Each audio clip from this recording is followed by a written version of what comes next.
Welcome back to the Atheist Interviews, and once again, the Atheist Interviews is a production of the Atheist Community of Austin. Today I have for you someone that you might have actually seen over on my channel, presuming everyone watching is already a subscriber of Mr. Atheist, but we actually did a series about the political power and rise of Joseph Smith and Brigham Young over on my channel. You can find links to that below, but please welcome, hopefully a familiar face to you, once again, Bryce Blakenagel.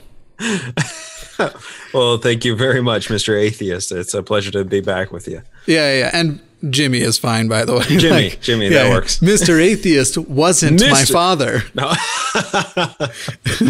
I like that catch line. That works out really well. The way we usually start these things is with a thing called the flash interview.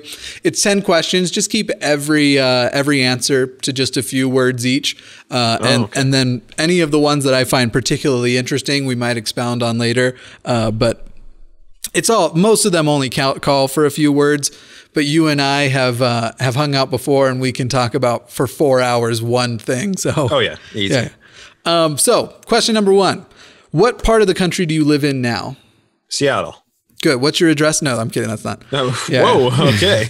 But number 2 would be, what part of the country were you raised in? The Intermountain Midwest. That's Utah. Okay. Cliche. Right.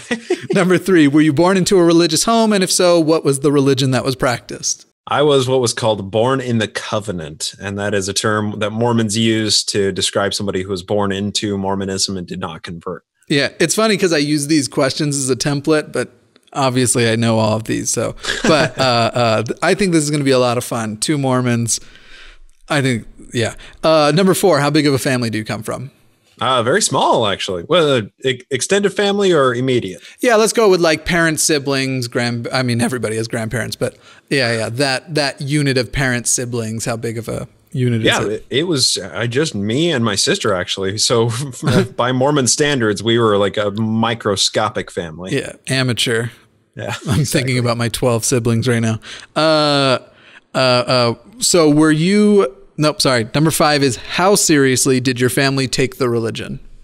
They still, to this day, take it very seriously. Very seriously. Okay. Yeah. Were you the first member of your immediate family to leave the religion?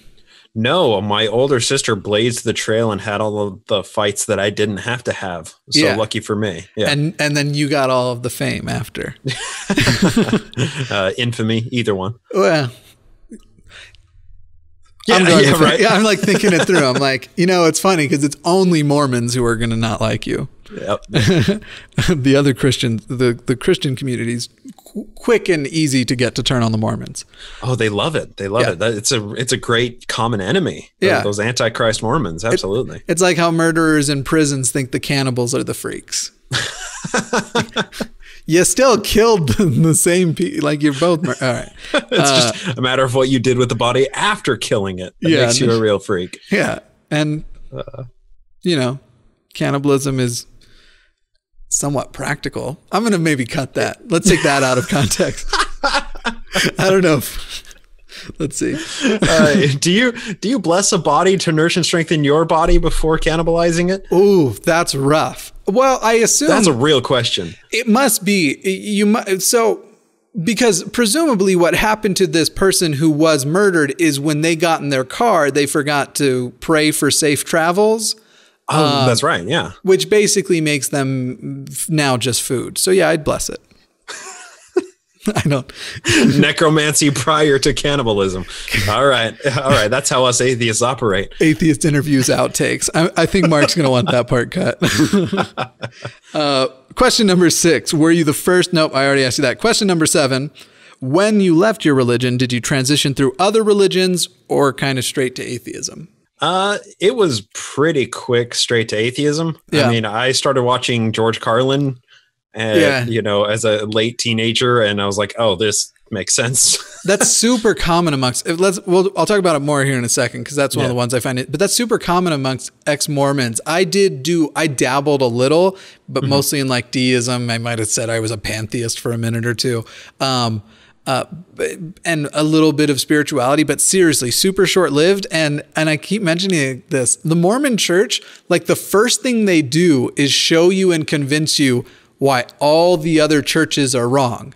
part of the founding doctrine and tenets of it. Absolutely. And so then when you find out like they're wrong too, you're like, thank you for doing all of that other work for me. Like, right. Well, and I did have like a grand coming to skepticism moment that all of those things did play into it. But I mean, we can explore that later, right? If you deem it as interesting or not. Yeah, we'll make that the first one we come back to, if I remember.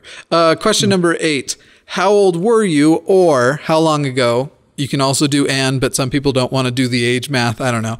How long ago was it that you became an atheist and a skeptic, we'll say? So I started entertaining the ideas of atheism, skepticism around 17, 18 years old or so. That's when I started down the rabbit hole of watching Religious by Bill Maher and George Carlin skits and full comedy specials.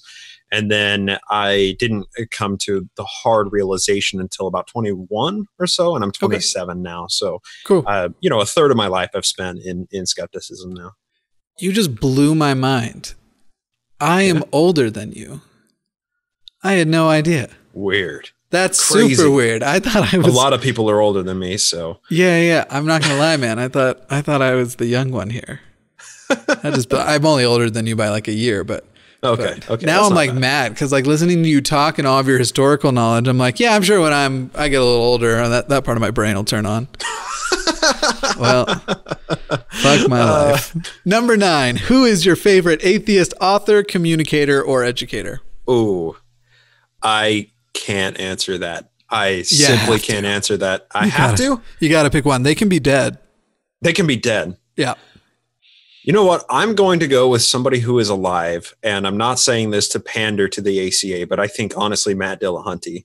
Yeah. Because he makes atheism and skepticism philosophy so communicable and so easy for my incredibly limited brain to chew on. Yeah. And he, notably in watching his debate with Jordan B. Peterson, Peterson is the greatest dealer in massive bullshit philosophy terms. So much. And Dillahunty didn't have to use a single quadrisyllabic word to make Jordan B. Peterson look like a fucking douche. Yeah. It was great. So I think that Matt Dillahunty is able to boil down hard concepts into very simplistic terms, and he makes it the easiest to comprehend. Granted, he's not Hitchens. He's not funny when he's debating. He's just extremely understandable, which I think is probably the most important in the world that we live in today. Yeah, definitely. I got you. Now, would it change your opinion to know? So Matt Dillahunty's been on the show. Awesome. Would it change your opinion to know that he, for that same question, also answered Matt Dillahunty?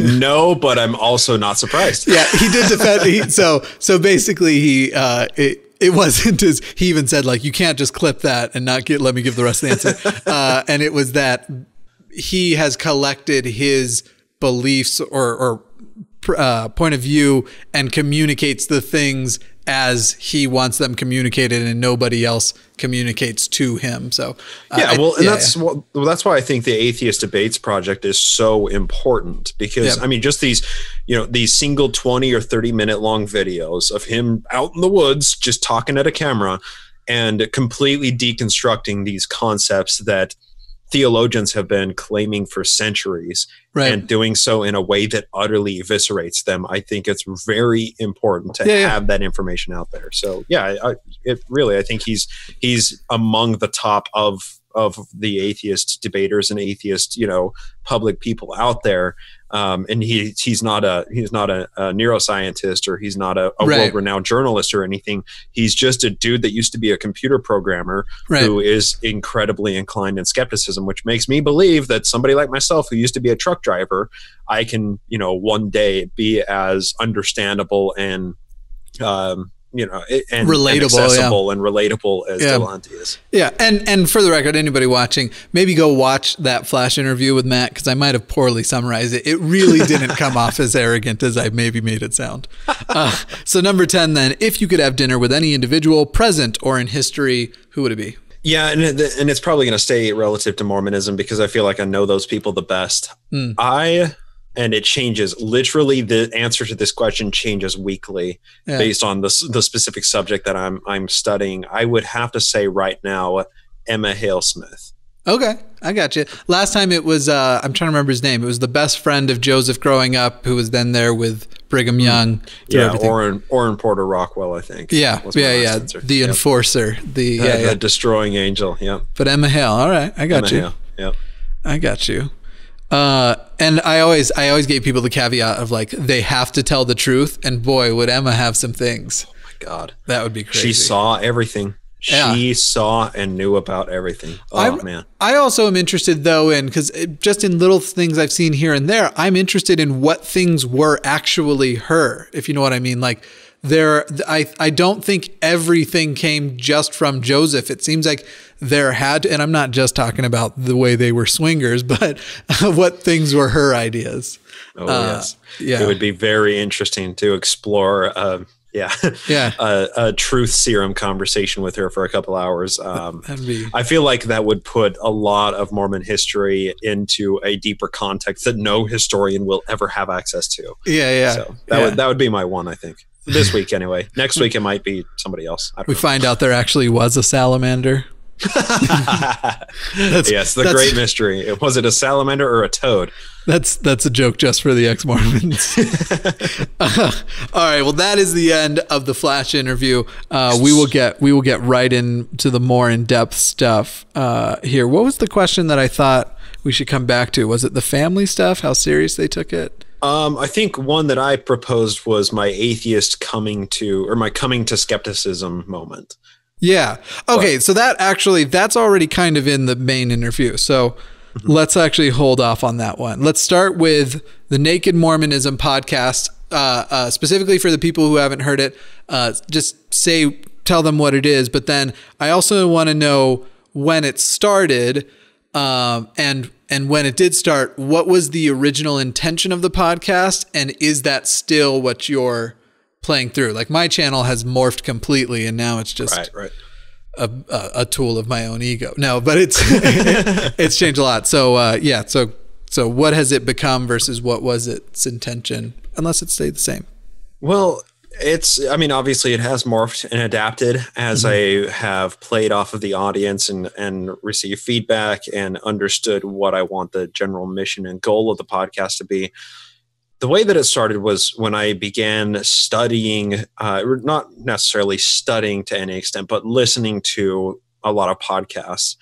And I was beginning to research Mormon history to try and understand and comprehend the belief system that I had my entire life, at a deeper level that I had never examined in my entire growing up years. Yeah.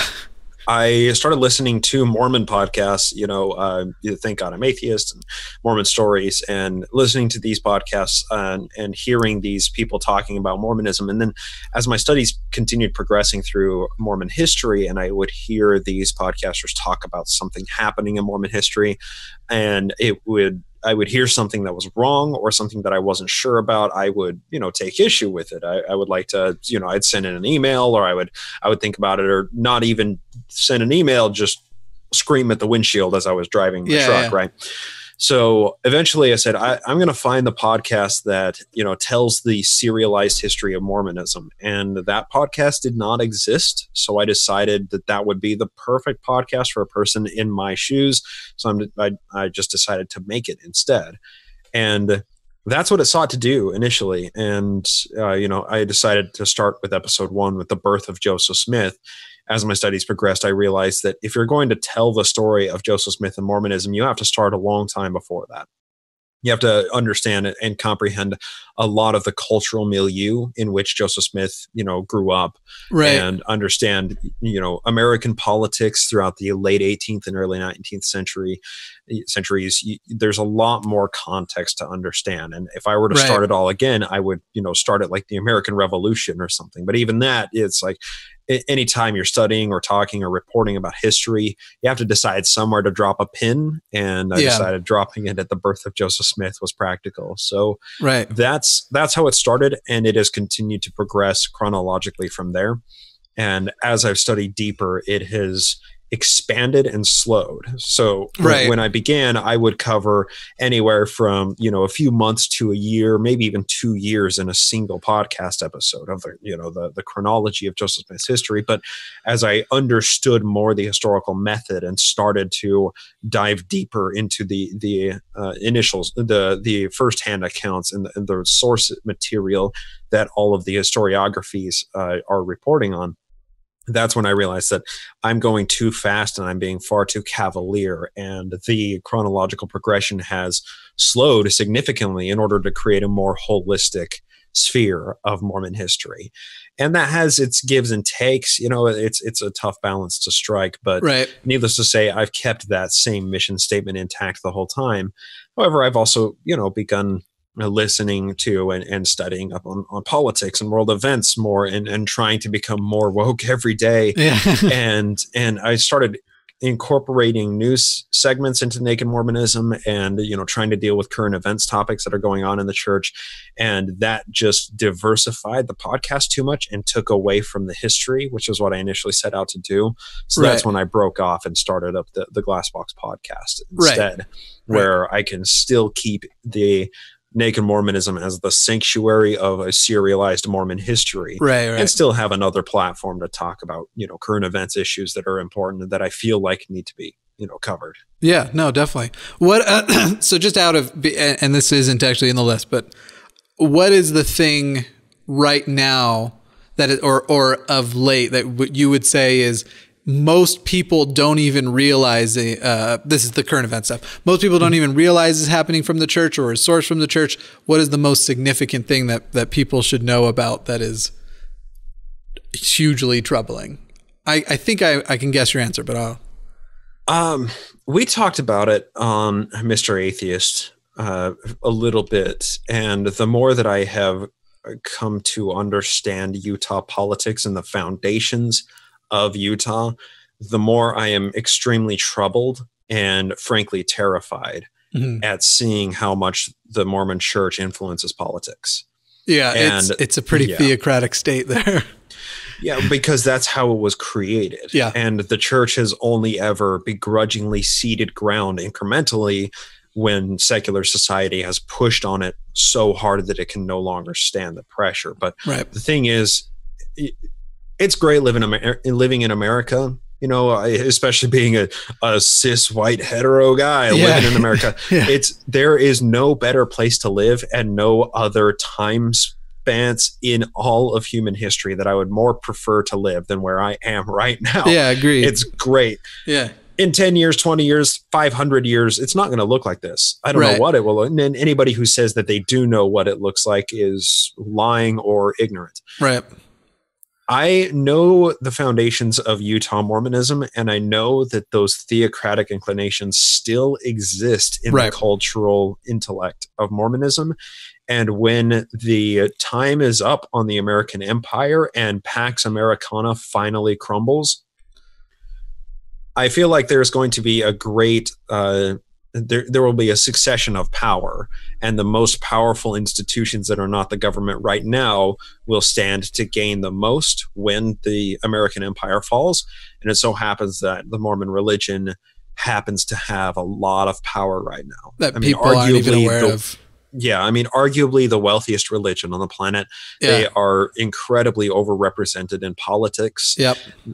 They're just insanely powerful, and they have worldwide connections, and it's all under the garb of religion. And that is frankly terrifying if the world does collapse, if our secular government does somehow fracture, then, you know, and America begins to look like the Western Empire, Western Roman Empire. Well, needless to say, I think that the Mormon church is poised to look much like the Catholic Church was, because they are codified together. They are a singular unit, and they are extremely powerful, and they have millions of members. And crazy rich. They are crazy rich. Stupid, crazy rich. Yeah. Unbelievably, disturbingly rich. Just on the reported amount of money they have, the reported amount is the same as the Catholic Church. And they don't report a lot of money. Now, I'm sure the Catholic Church doesn't, but yeah, that's where you said arguably the richest church. There's a lot of reasons to think that that's true, despite the fact that they have not even, like a 0.1% of the world's population. Less than that. Nuts. And it's only 1.6% of the American population. And, and I think it's important to point out the disparity between the Catholic Church and the Mormon Church, because the Catholic Church has invested a lot of time and money and resources into building lots of churches all around the world that are large and gaudy and are largely empty at the time. Yeah. Hospitals, schools, Catholic academies, so on and so forth. The Mormon Church has decided to invest in real estate ventures and media empires and insurance companies and pharmaceutical industries and stocks and bonds, in farming and ranching endeavors. And they just own massive swaths of land that are used strictly for agriculture. They have diversified their investments to the point that the Mormon Church is at a critical mass with its wealth that nothing will cause it to break. Right. Nothing short of the collapse of, the American dollar. And when the American dollar collapses, well, they've got lots of foreign backup too, though. Exactly. And I feel like when that happens, then there are probably a lot more problems on our hands than, dealing with how powerful the Mormon religion is. Like, nuclear fallout. Well, let's keep an eye on that. So.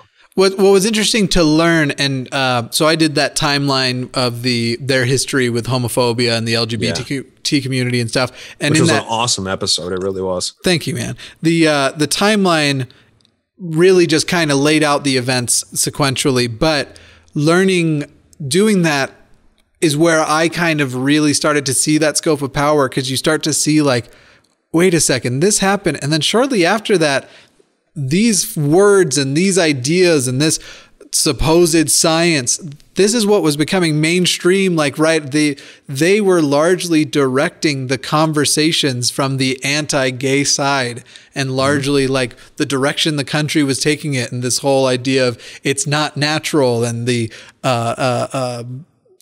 idea that they thought people were saying that being gay means you have a female spirit in a male body. That came from them too. Like, that was, the whole thing was, and then obviously that then plays out even more with like Prop 8, Prop 22, where they're literally legally, they're trying to influence elections. That's and using incredibly stupid amounts of money that it's nothing to them. It's nothing. So here's a great example to illustrate just, how much money doesn't, how expenditures don't matter to them, but also are extremely crucial. And let me talk you through this a little bit. So, the Community of Christ was founded as the RLDS Church. That was Joseph Smith III, who was the rival faction to Brigham Young. Joseph III cobbled together all of the saints in the Midwest, in Illinois and Michigan, states that were not Utah, while Brigham Young was building up his theocratic empire in Utah. Right. And the RLDS have, there are basically two factions of Mormonism that have all of the original founding documents for the church. And that's the Brighamite Church that is in Utah, and then the Community of Christ, which became the Community of Christ from the RLDS in 2000. And the Community of Christ has the printer's manuscript to the Book of Mormon that they recently sold to the Brighamite LDS Church, because the Community of Christ is a quickly waning small religious fringe group. Right. And they have disavowed anything that makes them distinctly Mormon. They're just mainstream Christian, whereas Brighamite tradition is sticking hard to their guns on the Book of Abraham and the Book of Mormon being an historical text and so on and so forth. Literal, Yeah, and there's a lot of nuance to this, and don't get me wrong, but the Community of Christ, because they are so quickly dwindling and they need a lot of money to fund projects in order to even keep their buildings open and to keep their current greatest liability from falling in on itself. That's the Kirtland Temple in Ohio. Right. They sold that printer's manuscript to the LDS Church for $35 million. Now, that is, if I'm not mistaken, the most or the second most expensive single manuscript that has ever traded hands in all all of history. Right. I believe it is the most money traded for a manuscript, but when adjusted for inflation, it's the second most. And the other one was like a Leonardo da Vinci text or something to that effect. Gotcha. $35 million. So that is huge to the community of Christ. They need that to stay alive. So much to stay alive. Yeah. The LDS Church, $35 million is nothing. Absolutely. Drop in the bucket. Them. And by the way, for $35 million, I'll shut down my show. Just saying, Me too. Church. Yeah. Me too. Come on, LDS Church. Yeah. Yep, absolutely. I mean, I'll start up another one because I'm devoted to truth instead of money. But I mean, I'll shut down my podcast. Absolutely. I think I'd go more behind the scenes on it. You know what I mean? Like, I don't infiltrate. I don't mind not being the face, but Apostle Mr. Atheist in 15 years time. Oh no, yeah, that would be funny too. Yeah, that would, and then come out just be like, hey guys, it turns out it is all bullshit. Just at General Conference, you got to start off all apostle like my brothers and sisters. Yeah, exactly. We made the whole shit up. Then you'll have a Prophet Uchtdorf at the time come up and preach from the pulpit. There are Judases amongst us. Yep, that's a deep Mormon history reference for people. And then he'll word it. The note has been noted. Remember that? Exactly. That's some more insider Mormonism stuff. I think we do have to return to talking about you because that is, while I could do the rest for hours. Not as interesting, I promise. Yeah. Well, we'll see. So in summary, Naked Mormonism, it is a chronology of starting from the beginning of Mormonism, and it's some of the stuff you learn. It's crazy. It is so far beyond the craziness that is like popular Mormon history of like, oh, the first vision accounts are different. Oh, there's a bunch of different ones. And, the Book of Abraham, oh, it's such bullshit. The Book of Mormon has anachronisms in it. Can you believe it? Yeah. It's so far beyond the popular Mormon history. It's the deep dive. It's Game of Thrones without dragons, man. Yeah. I mean, in some people's dreams. Yeah. Murder, sex, and power struggles. That's ripe in there. It's good. And we need Game of Stones, everybody. Game of Stones. Let's do this. Crowdfund it. Yep. HBO, come on. $35 million. Right. That's all. We already put the tag down. All right. So is there a single event? This is what I was saying for the skepticism stuff earlier, but is there a single event that's later. This is actually, I think you'll understand why I'm asking this question here, but in your opinion, do you think there's a single event or a milestone that happens as you grow up as a Mormon that once you pass that, leaving the church is a lot harder for a person to do? That depends on if you are born in the covenant or if you're a convert. Yeah. Right? So people who are born in the covenant, I think baptism is that event. Okay. But of course, it's a matter of like that's where you plant your stake, or that's where you dig the first shovelfuls of your trench. Yeah. And every milestone after that, you're shoveling out more fulls of your trench that you're digging yourself into, and each of those milestones of the 2-year interviews, you getting the priesthood at the age of 12. That's another one that's really hard to walk back on. Ordained a priest at 16 where you can bless the sacrament. That's a big one as well, because suddenly you're not passing the sacrament. You are blessing the sacrament. Right. The members of your ward are hearing your voice speak a magic spell over their mid-church snack every Sunday. And that's when it becomes even harder to turn back culturally. Yeah. The mission is huge. That's the mission. Like if everything before that is digging out with a shovel, the mission just brings a fucking backhoe in and front loads a ton of the dirt out of this trench. So there are incremental milestones that you go through, but I think as soon as you're baptized, then that's when culturally it becomes a lot harder to do anything. And you get that at 8 years old, long before you can say, oh, do I believe in something?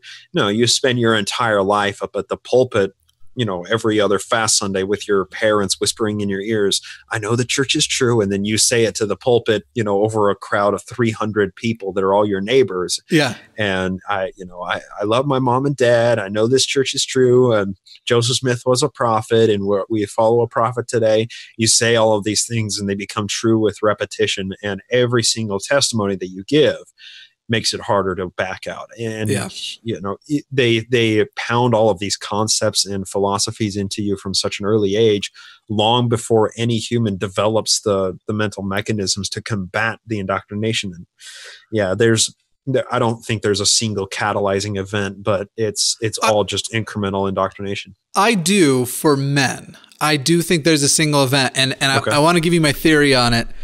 If it's on purpose, it is a genius and terrible conspiracy.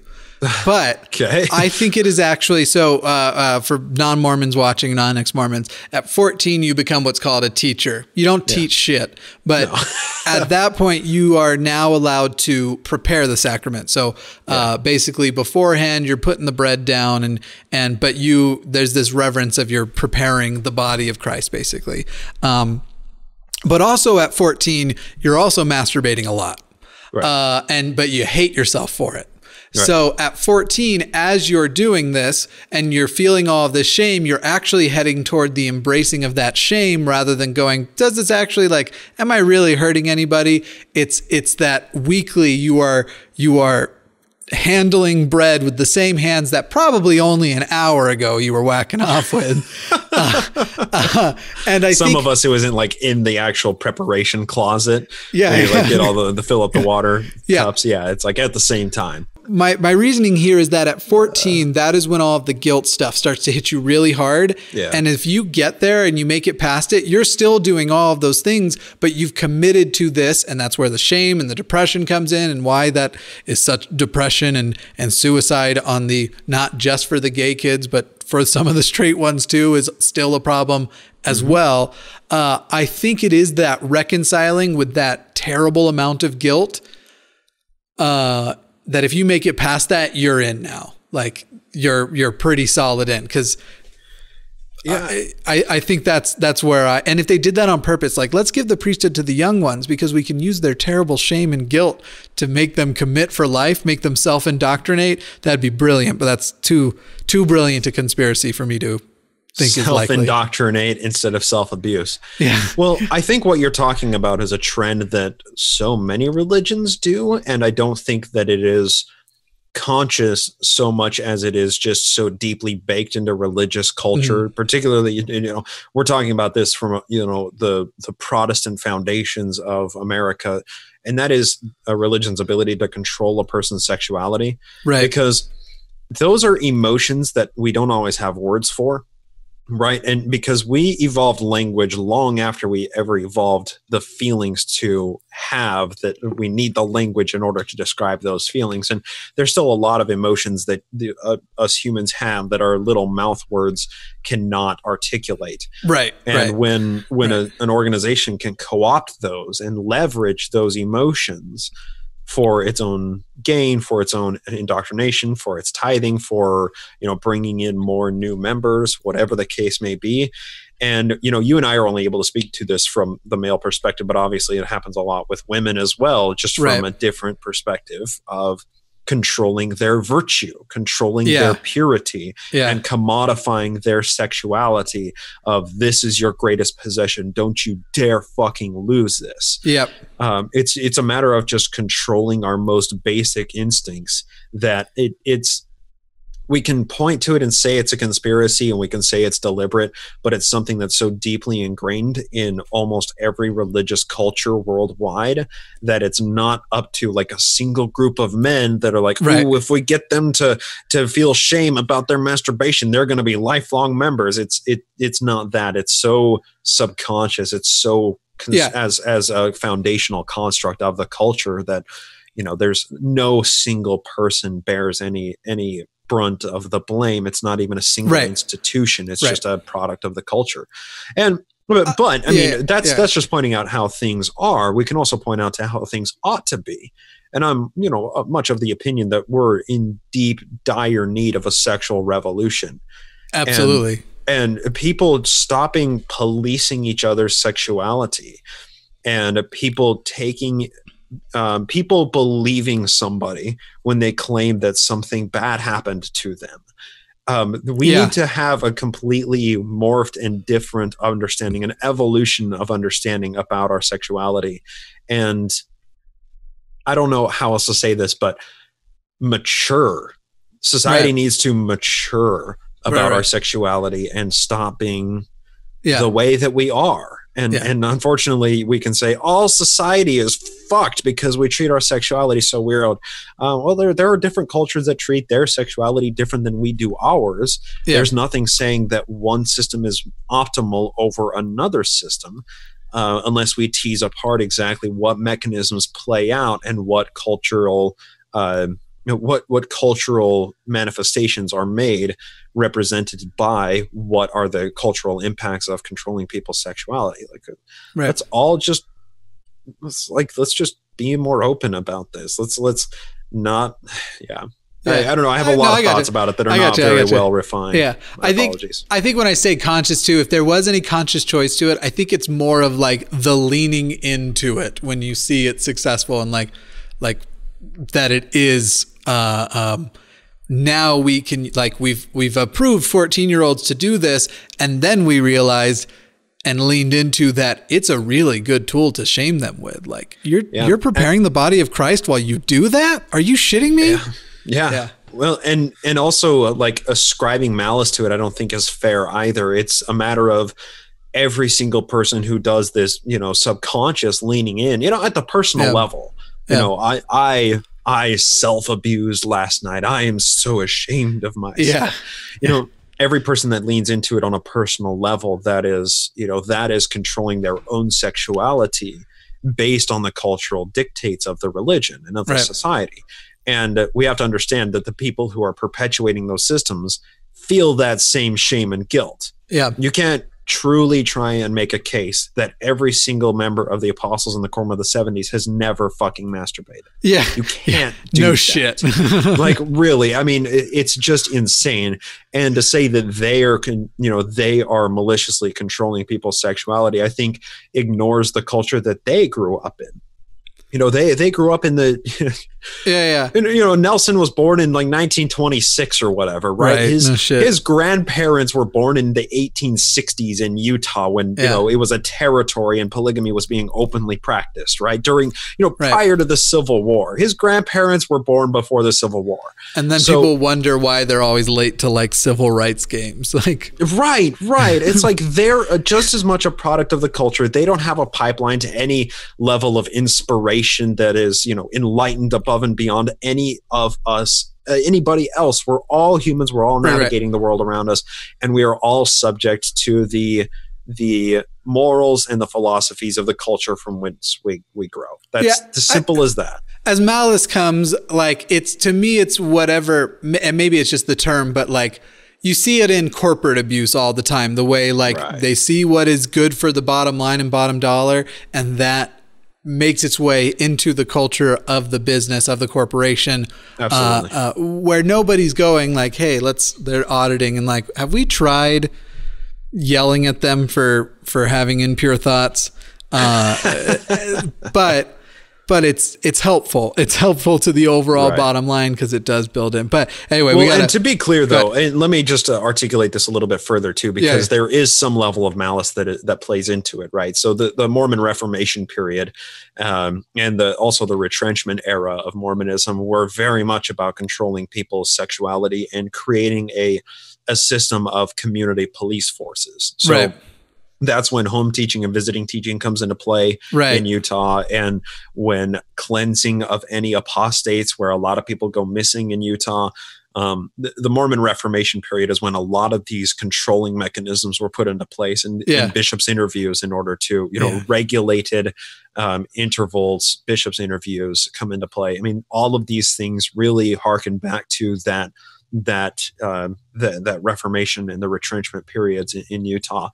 And there's a lot of malice that played into that. There was a lot of Brigham Young's iron-fisted, control that caused that to happen. Right. Yeah. And All right, let's jump back into some of these because we'll try and knock all these out here in just a few minutes. I'm sure we won't figure out a way to make any of these too long too. Okay, so a typical accusation made toward ex-Mormons certainly has been toward me, but growing up in the church hear this too about like people who left, that they just left to sin. Right. For me, I lost my faith because I was trying to prove, I thought the church was so true, it would be easy to prove empirically. Right. And then I went and sought that empirical evidence, and it all fell apart. So for you, what was it for you that was the honest reason you lost your faith? And if you have a specific thing, that the specific straw that broke the camel's back, what was that thing? Yeah, so I would say that there's value in trying to validate when people lob accusations that way, right? So I try and embrace it and say that me not wanting to go to church played a massive role in me stopping attending church and losing my faith, right? And validating that tired adage or analogy of like, faith is like a little seed and you have to plant it and grow it. And if you stop feeding it, then it's going to die. And validating that and saying, yeah, I honestly was not feeding my faith. I was not feeding my testimony, and I did allow it to die. And saying, that's a valuable analogy too, but it's also a matter of extending that and saying, it wasn't because I wanted to do those things that I left. Doing those things are just manifestations of me being a happier person. Now, a person who makes those accusations thinks that a person going out on a Friday night and drinking with friends is the worst thing they could ever do, or smoking miserable. A cigarette. Yeah, there must be miserable, hateful, evil people led by the adversary. Yeah. So if you can understand where they're coming from, and that they're, largely operating from a mode of trying to preserve your eternity. They're truly doing it from a place of love. They are trying to look out for your eternal salvation. And it comes off as arrogant because it is, by design, very arrogant. Right. It is, I have the truth and I know what's best for you. Yeah. Therefore, I'm going to tell you what's best for you. Yeah. So trying to validate where they're coming from and understand where they're coming from, and also saying that I do those things because I want to do them, because I take value in those interactions that I share with people. Right. And I am able to do those things because I don't see the sin in those things. This doesn't have to be an argument. This is a great place to spawn a conversation, and saying that I am free to think whatever I think or whatever I would like to think about those situations, and evaluate the merits of those situations based on what happens, instead of saying that nothing good happens after 10 o'clock and, a person going out to party with friends is the worst thing that they could do. Instead of just making those broad assertions, why don't we say, so what happened at that party last night? Did you have fun? Who did you meet? What kind of conversations did you have? Did you learn something new in talking to somebody you've never met before for, 45 minutes next to a blaring speaker that's playing cool music? Did you have fun? Did you enjoy yourself? Did something happen that you regret? Is there something that you need to talk about? Is there something that happened to you that you were not in control of that we need to discuss? Is there something that I can help you work through, right? We need to evaluate these situations individually, instead of just casting a broad umbrella over these and saying that they are all bad. Right. And I'm only able to evaluate the merits of each one of those interactions individually because I have had that mechanism removed where I have been trained to treat every one of those situations as bad. Right. Right. And that's, I've even said to people, like, you actually should take a break from going to church for a few months. Like, yeah, absolutely. You don't understand that it's going to be there when you come back. Yeah. And if it's true, it'll be true in 3 months, as it is now. Or if it's not true, you might actually have a chance at seeing that. That was one of the things taught too. Like, don't be inactive. There's no, privately believing at home's not enough. And a lot of that is, if you have doubts, they want their first shot at making you not fixing the doubts, not giving you the information, making you feel terrible for having the doubts in the first place. Yeah. Exactly. That's not an honest place to approach a conversation from. Right. So was there a single thing you learned that you think was like the moment the camel's back broke? Yeah. So my coming to skepticism moment, as I began studying Mormon history, I was listening to a lot of different podcasts. atheism included. I was also I was watching a lot of documentaries, and this was at a time when I was, when I first moved to Colorado. So I would come home, I would get off work, and the way that a lot of people, when they get off work, they sit down and have a couple of beers and with dinner and whatever. I would sit down and have a joint and watch documentaries, right? Nice. And that's how I began really expanding my brain and coming to fall in love with information. Sure. So one of these nights, and you know how sometimes on cannabis your brain can connect dots that do not belong connected. I was actually watching Zeitgeist. So Zeitgeist was my skepticism coming to light moment. And I was watching, as because Zeitgeist, it's broken into like 3 parts or whatever. One is like the 9/11 truther part of it. Another part is like the religious part of it. And I was watching the religious part, and I think it was talking about Planet X, or Nibiru and the Anunnaki and all of these really fringe conspiracy theories and everything. And I started thinking about Joseph Smith, and I started thinking about Jesus and Muhammad, and I like had all of these dots floating around in my mind. And for a brief second, my brain connected all of them. And I was like, maybe they're all right. Maybe all the religions are true. And then in a dramatic turn of like 10 seconds of having all of these dots connected, I said, that's bullshit. Because hang on, there's no way they can be all true. Right. But they can all be bullshit. Yeah. And that was like my great time when I first said that atheism makes sense. I guess, I mean, atheism is the only one of these that makes sense. Withholding belief in any of these gods and any of these conspiracy theories and all of these fringe theories. Withholding judgment of them and not believing in them is the most calculated and intellectually honest place to come to these with. Right. I'm an atheist. Like that was my great moment. Mine didn't jump to atheism, but my I'm done with Mormonism moment, which in a lot of ways is the coming to atheism, because it wasn't like I'm done with Mormonism, but now I believe in all these other things. But it was so similar, because it was like I remember I was actually sitting in my parents' house, and I was just thinking things through. There was all these things I had learned that were contradicting, and I was doing all of the apologetics. And then for the first time I went, okay, stop for a second and just entertain the idea that none of it's true. And now re-examine all of those things that I'm trying to, and it just fell into place. And so it was it was a short minute or two of re-observing all of these things that were just on my mind right then, over the lens of, instead of I need to do all this apologetics, it's just not all true. And it's almost like an Occam's razor thing. Like it's, the much simpler solution is this is all bullshit. Totally. Yeah. Absolutely. And it fits.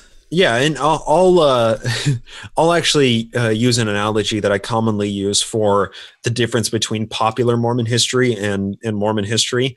And that's, when I first started studying Mormon history, I felt like I walked in the room and turned a light on. Yeah. Whereas before I was trying to look in this dark room and illuminate things with a laser pointer, and it wasn't very effective. But now, I flicked on the light and I started pointing out everything that I was seeing. And that was the popular Mormon history. The same thing kind of happens when you come to skepticism. And like all of the religions are bullshit. Like, Muhammad went to heaven on a flying horse. That's bullshit. Yeah. Right. But now as I begun, as I've plugged into the community more, as I've gone to conferences and, atheism, skepticism conferences, I'm going to be at QED here in a couple of weeks, as well as Mormon history conferences. That's rooting around in the filing cabinets of this room. Yeah. That's digging under the rug. That's looking in all of the nooks and crannies and not just pointing out what you see, but investigating and trying to, come to an understanding of everything that's in the room. I just like the idea of because this was totally me back then, like the Muhammad went to heaven on a winged horse. That's so silly. I'm not an idiot. I just believe Joseph Smith hung out in an attic with a Native American Jew who is dead, by the way. Perspective, people. Perspective. Yeah, brilliant. A dead ancient Native American Jew, for the record. Yeah, it was very, very white. Yeah, very white. A super white. You're right. A super white. It's just the more naked. You put it out.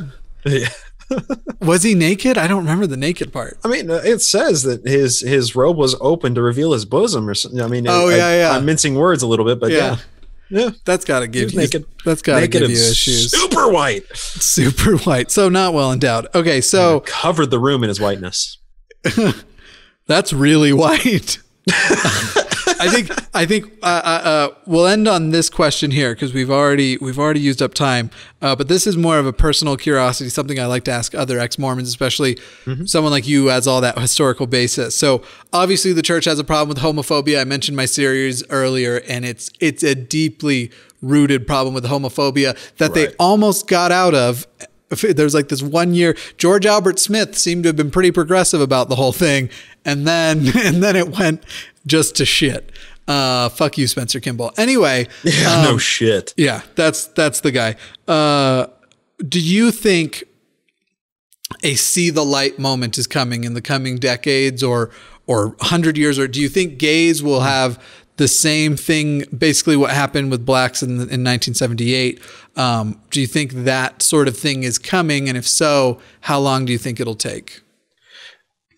I come down on a couple sides here. So there's the hope, and then there's the reality informed by history. Right. And there's no way of saying conclusively that one or the other will happen.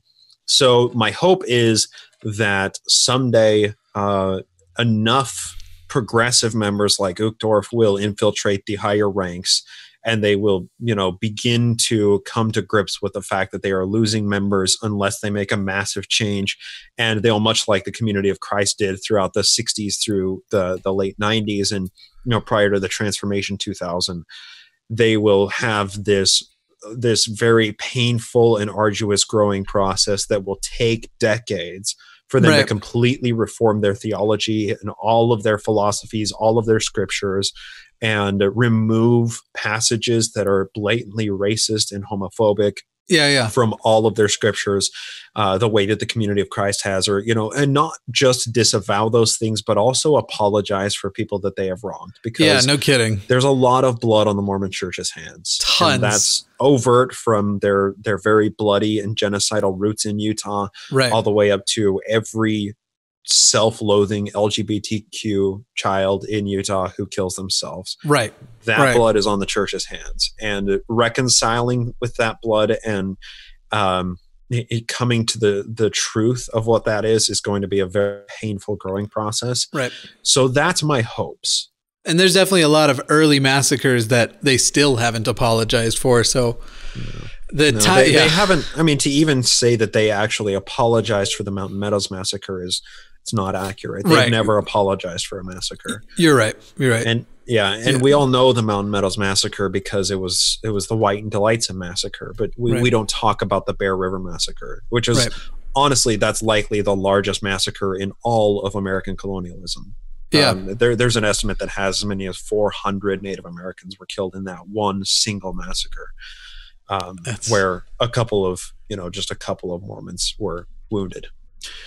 But what the real tragedy is? Hans Mill. They want you to know how bad that was. Mill. But religious persecution. It's a real problem. So that's what my hopes are. Unfortunately, I don't think it's very realistic. Yeah, I don't. What I think is more realistic is based on historical precedent, and that is a fracturing, where the current Brighamite Church as it stands will continue doing what it does for as long as it possibly can, which will probably be centuries. Yeah. Very slowly ceding ground on these important social issues, continuing to hemorrhage members, and then subsidizing the religious arm of the organization through all of their other wealth and other assets, which I think is reasonable for them to do, and they have enough money to be able to subsidize the religion for really in perpetuity, forever. I think as a religion, I think it's more likely the church will die as secularism rises, which is, there's a lot of reason to think will happen over the next century, but it's not guaranteed. And in addition to that is fracturing as well. Schisms. I feel honestly like there is that a great schism is nigh in the church right now. There's enough people that are of the younger generation. There's enough of the older generation that are dying off every single day that are not being replaced by the younger generation and never will be, because, I mean, let's face it, the age group from 18 to 40 right now are fleeing from the church like their hair's on fire. Yeah, no kidding. And rightfully so. It's because secular society is forcing these people's morals to become more adapted and matured than the morals that the church has taught and indoctrinated those people with. So I feel like there's a progressive schism that is arising, and all that it needs, there's enough social tides and forces. But the great leader, the great man, whatever this is, the great man theory of history hasn't quite risen to the occasion yet. And I don't know who that person is or what that looks like. Right.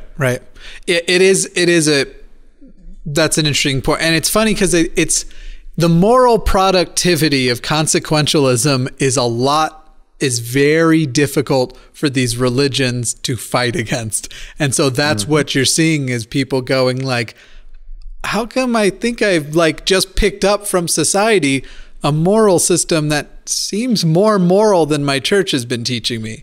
And that's I don't know. I hope they don't survive it. I don't want the Mormon church I don't have hopes of a super liberal Mormon church. I have hopes of a dead Mormon church. Unfortunately, the reason why that's like a battle inside me is on the way, probably a lot more dead LGBT kids. And so that's where it's like, I would like the not dead kids, but I would like the dead church. So it's tough. And I think that's in almost every Exmo's hopes and dreams, right? And there's that hashtag BITFWT or whatever, burn it the fuck down with truth, right? Yeah. And that's a strong label. But that's what the whole point is people have been hurt by this institution their entire lives, and they don't realize that hurt. They don't realize the damage, the psychological trauma that has been caused until they leave.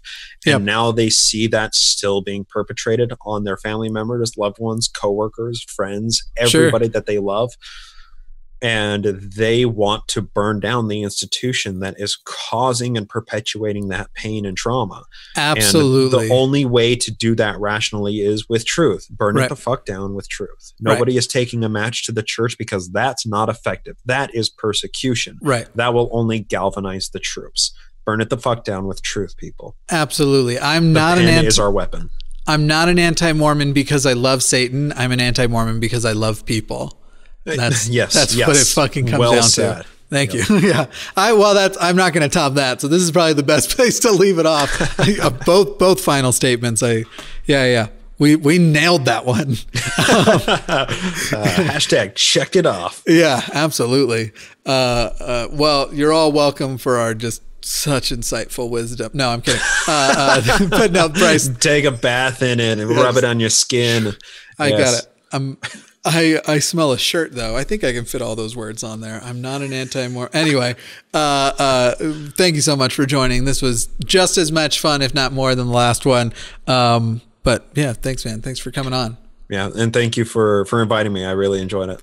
Links to everything will be down below. Naked Mormonism in the Glass Box is the podcast. The Glass Box, right?